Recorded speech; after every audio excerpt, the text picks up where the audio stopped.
Hi everyone, Dr. Remy from Pain Free and Fit and Posturcise.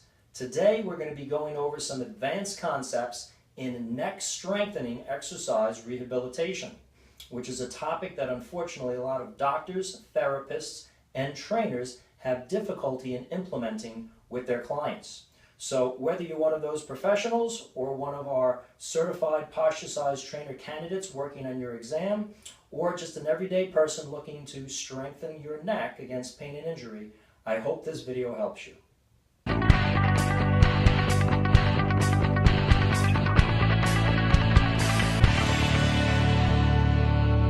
So keep in mind that the whole concept of advancing training, either for yourself or for one of your clients with neck rehabilitation, is to induce a directional specific challenge to holding your unique posture, alignment, or stability issues.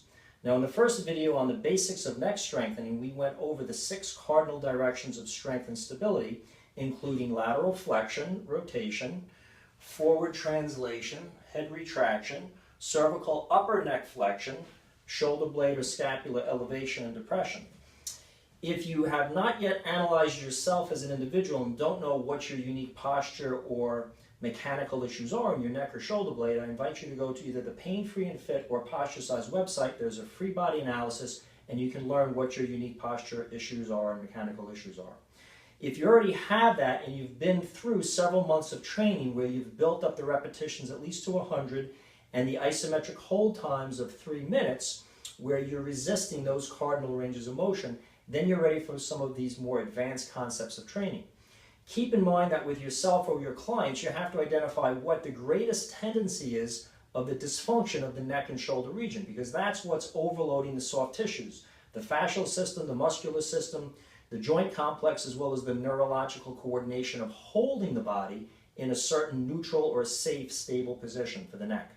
So what I mean by that specifically is if you have a client that has a tendency to tilt their head to one side, or elevate their shoulder on one side more than another, or have a downward rotated or abducted shoulder blade, then those particular people need to be challenged in more of a lateral stability with their exercises. If you have someone that has more of a torso or a cervical rotation problem where they turn their head or twist their upper torso to one side, or perhaps have a shoulder blade protraction or retraction tendency, then those clients or yourself need to focus on rotational stability. And finally, very common with mixing both of those are people with forward head posture and extension of the upper cervical spine, flexion of the lower cervical or neck where the neck bends forward, and extension of the upper. So we then want to challenge them in their ability to hold the corrections of whatever these unique translational or rotational tendencies are in their unique planes of motion. So for example, once we get some good stability with at least 100 reps in those strengthening exercises, or a 3-minute isometric hold time in the strengthening exercises of those 6 cardinal ranges of motion, we want to move on to using the upper extremity. When we have a pressing motion where we're going to be pressing with both hands overhead, or using a lat pull down machine or chin up or pull down, we're going to be stressing the fact that the neck in all of these motions has a front to back stability challenge, meaning that as you're doing a lat pull down, as you're doing the shoulder press, if you're having a high incline press, the neck is going to have a tendency to have that forward translation of the head, bringing the ear past the shoulder, which is dangerous, as well as extending the upper neck, meaning that the occiput, the back of the skull, travels down and compresses the top of the neck. So in all of these motions, whether we're overhead pressing or pulling, we want to emphasize the face back, the chin under the jaw, so the back of the head is rotated upwards, and we want to make sure that we're avoiding the typical flexion or downwards movement of the neck. That's especially important at the bottom of a pull down where people will typically cave. That's especially important as we press overhead. The further we get up, the more that cervical spine by the occiput or the back of the skull wants to extend. So we want to start with light resistance and work up in resistance. It's always better to work with slower ranges of motion to control these motor patterns than quick motions. And as the client improves, or as you improve in holding your stability, we can then increase both resistance and speed. If we're pressing or pulling with one hand, we're going to have a tendency to challenge the lateral system. As we press and pull with one hand, we're going to have a tendency for the head to tilt in and the shoulder to raise on that side that we're either pulling down, such as a one-hand pull down, or a one-arm press. So there we want to emphasize the shoulder blade down, avoiding the shrugging. We want to emphasize any rib cage tilting, so we're keeping the ribs and the pelvis equidistant from each other, and we want to make sure that we're emphasizing the head, avoiding the tendency to laterally flex. So if you had a client or yourself that has a natural tendency to right lateral flex or bend their right ear towards the shoulder, we want to emphasize that tilting away as we're pressing or pulling on that side, because that's going to be a greater side of challenge for them to do that. So we want to emphasize that side of pressing and pulling, a lot of shoulder blade down, ear flexion away, or head flexion away to the other side.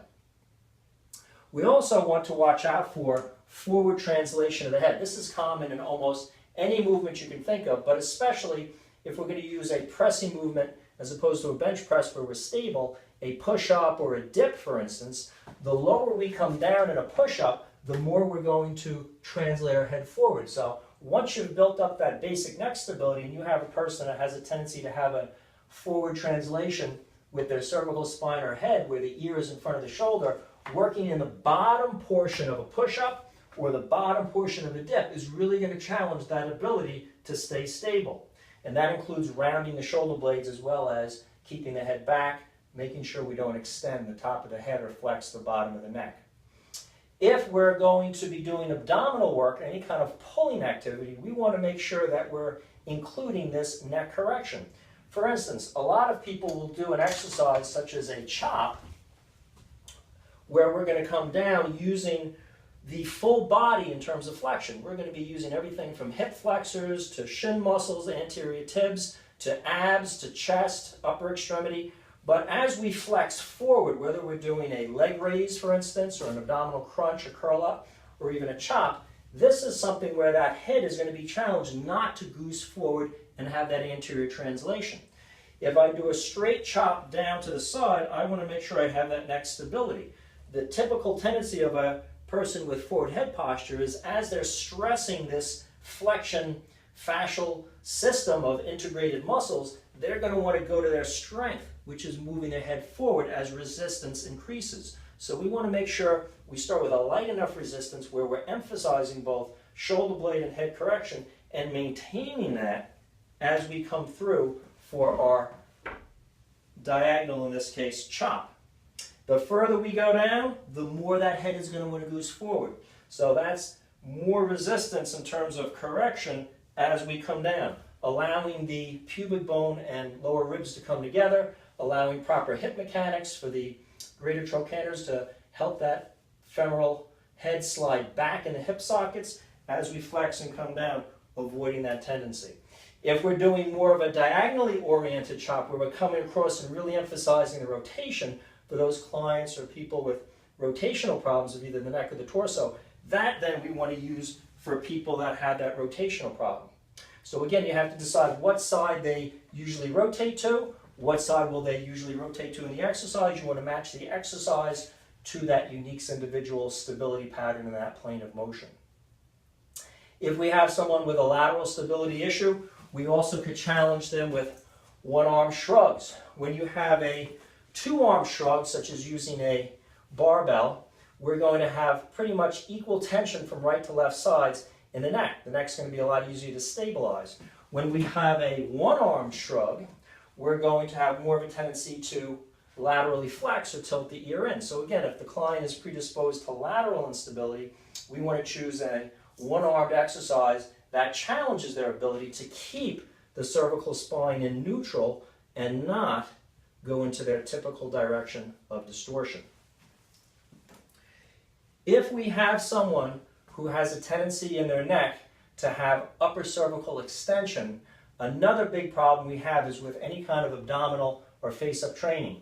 So, for instance, if we do a typical curl-up or crunch, where we're emphasizing pubic bone and rib flexion, the client typically is going to lead with the head with upper cervical extension and lower cervical flexion.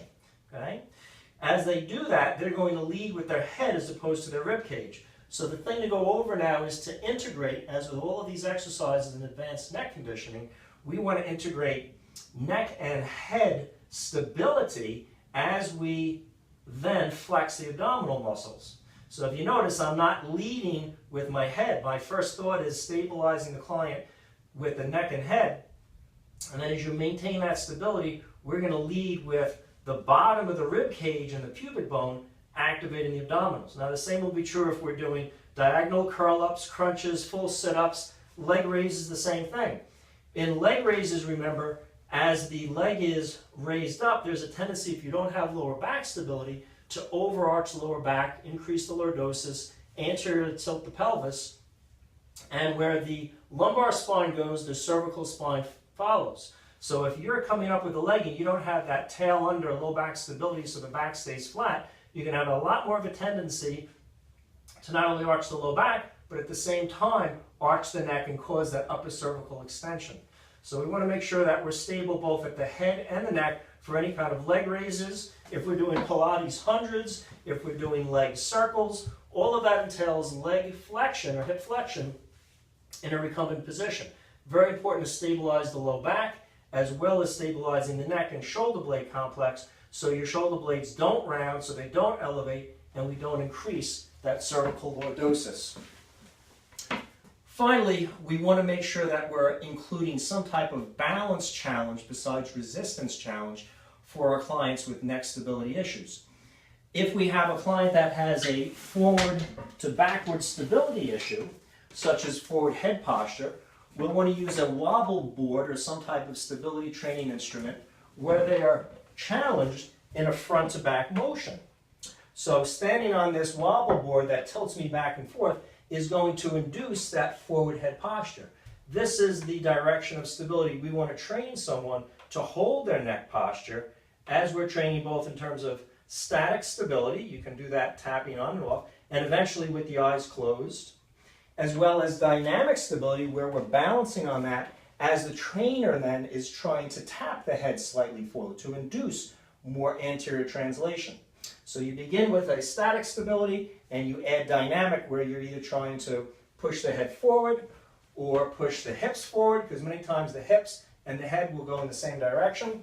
Clients with sway back posture where their pelvis is more anterior translated will also have a tendency to have this. So this is a great forward backward balance to both incorporate the fascial systems between the pelvis, the scapular area, and the cervical spine all in one. If we have a lateral flexion stability problem where we have a shoulder blade that comes up or head that likes to tilt, we're going to be working on our wobble board apparatus more in a side-to-side motion. Again, you have to look for the integrated nature of neck, shoulder, pelvis, and hip and leg problems. Many times with a person that has a lateral stability problem with their neck, they also have an integrated problem with hip hiking on one side, with external rotation of the femur, where they walk with one leg slightly out, with an overactive ITB or tensor fascial lata system, lateral peroneal system, and a pronation problem with their foot, because that all integrates into what can I do from side to side. If my hip is used to hiking, I'm going to have a compensatory rib lean to that side, and then a compensatory cervical lateral flexion to balance me out. So I want to integrate these things as I hold on at the beginning for a little stability, that I'm correcting both hip, low back, neck, and shoulder blade issues, and eventually I'll not hold on and balance, and eventually eyes closed balance. If we have a rotational problem, then we want to use a wobble board or a foam pad where we're on one leg, because when we stand on one leg, we have a lot more of a tendency for the pelvis to rotate away from that leg, especially if we have an externally rotated hip on that side. So we want to train our clients or ourselves to keep the pelvis straight, rotating the pubic bone in towards the standing leg, maintaining balance at all 4 points of the foot, and then correcting any torso or neck rotation. So this will be challenging just to stand on one leg. After a while, if you close your eyes, that makes it more difficult. And as I said before, if you have a trainer tapping the body trying to induce rotation at either the pelvis, the torso, or the neck, that's going to give a greater challenge. So putting all these principles together, we're trying to use both resistance, we're trying to use speed, and we're trying to use balance to induce the typical tendency of instability in that unique plane of motion. So identify either in yourself or your clients which way your neck stability tendency is, whether it's more of a lateral flexion, a rotation, a front or back, sagittal type instability, and then appropriately use the exercises or direction of exercises to challenge that. That indeed will help you stabilize your neck under more dynamic conditions and make it a much more functional exercise that's going to meet your needs during the day to help keep your neck pain-free and fit. Hope you enjoyed. If you like this video, give me a thumbs up below. Let's share it with some other people. If you have any questions or comments, please leave them below. I'll do my best to answer. Remember that we always want to be strengthening proper function and not dysfunction. So a little time spent in learning what your unique issues are in terms of your posture and mechanics or your clients goes a long way to really getting the best results with your rehabilitation.